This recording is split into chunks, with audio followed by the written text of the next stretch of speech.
of the suffering we inflict upon ourselves. You know, you signed up for that race. Don't forget that.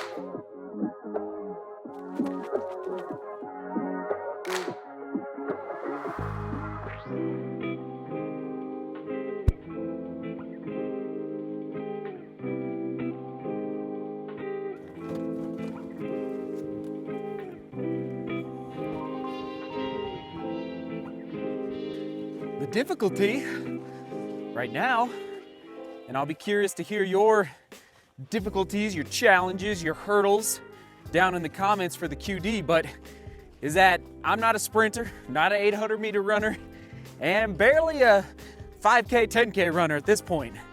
And so I like to go long distances, and I can't do that right now. And that's the challenge, that's the mental hurdle that I've got to work on in this very moment, which is why I'm out here walking. Oh man, I never thought I'd be walking this much in 2022.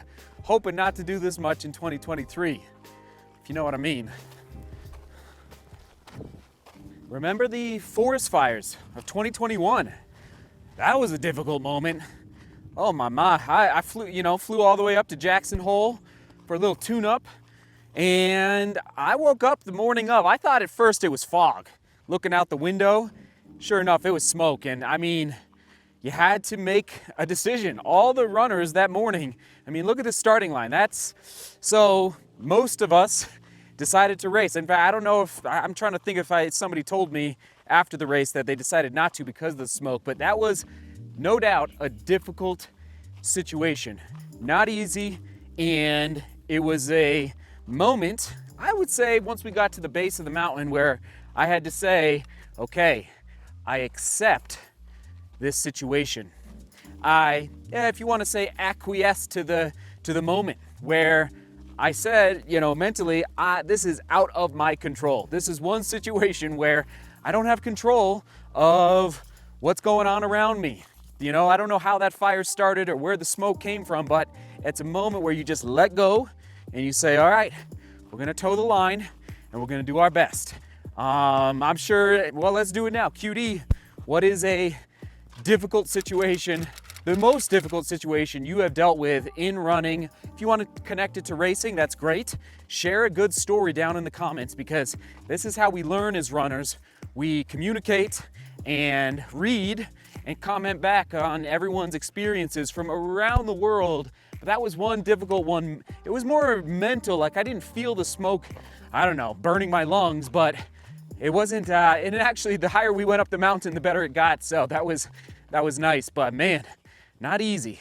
And yes, that is a challenge, a hurdle, an obstacle that it's not something to run away from, but to run through, around, over, under, strategizing. How do I overcome this suffering right here, right now? I think it's a gift. As I'm often talking about, it's a gift. And like right now, walking around, like these trails are epic, and I am chomping at the bit to go running right now, right here. But I know, like, I got to take it easy as I make the comeback. And so resisting the reality of my walking and the joy of the walking is actually to kind of throw down the experience, like to throw down the gift of this moment in life right here, right? And I must say, I did not do a great job the first 2 or 3 weeks after the sacrum injury. I didn't embrace it like I usually do with, and I think it was probably because of the goal of Pikes Peak. So it's a lesson for me in the future to live in the moment and embrace the moment. Man, oh, so nice out here.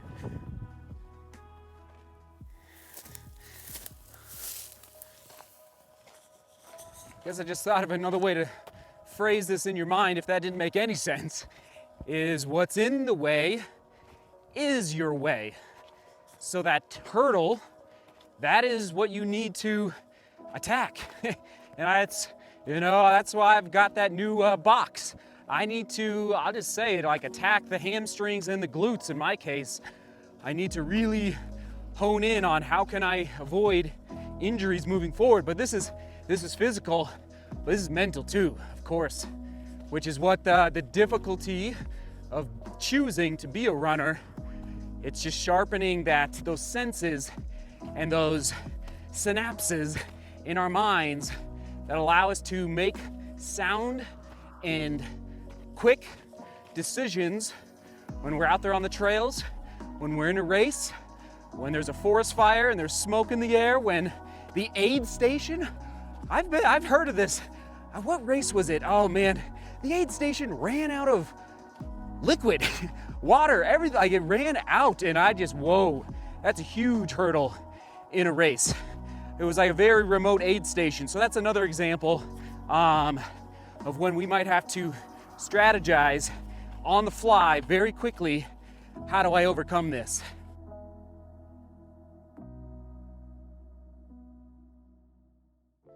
Acceptance, suffering, action through the will. The perception of our mind, and this connects to the comment of the day, of the suffering we inflict upon ourselves. You know, you signed up for that race. Don't forget that. That shift in the mind where you flip it on its head and you say, this suffering I'm gonna use for the good.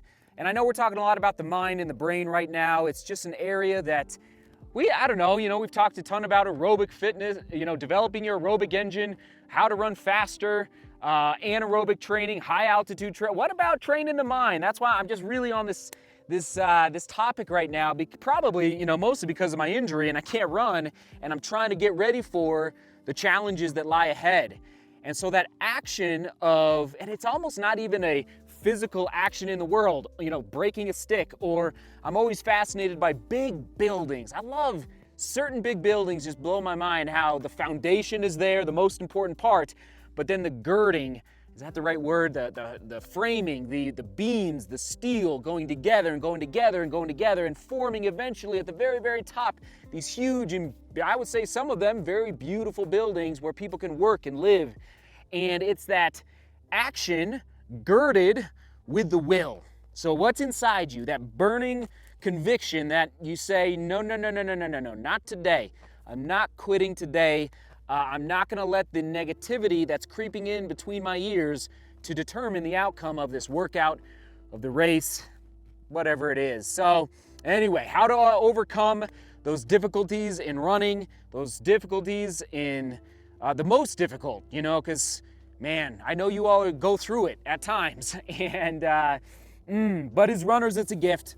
Those difficulties are a gift, and it's that shift, just that little mental shift, that is what made all the difference. Come on now, we're going over to Instagram, not on YouTube. Crumpler Todd. Seth, I ran in a race this last weekend, the Lead King Loop, which my brother has done many times, and I struggled to make it up, but once I was there, I knew I could make it to the finish.